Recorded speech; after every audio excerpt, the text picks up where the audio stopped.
Okay, simplifying fractions. So for the first one here, you've got 20 over 50, right?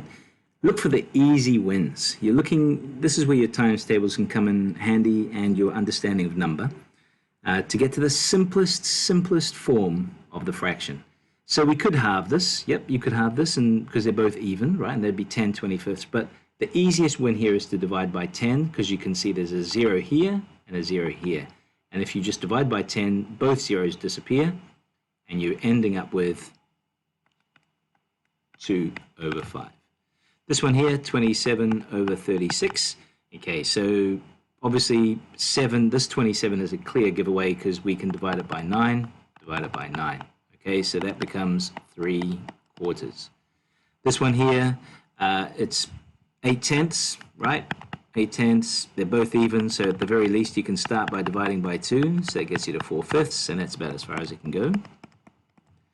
And with this last one here, you have 2/6, again, both even, so you can divide by 2, and you'll end up with 1/3. And that's it.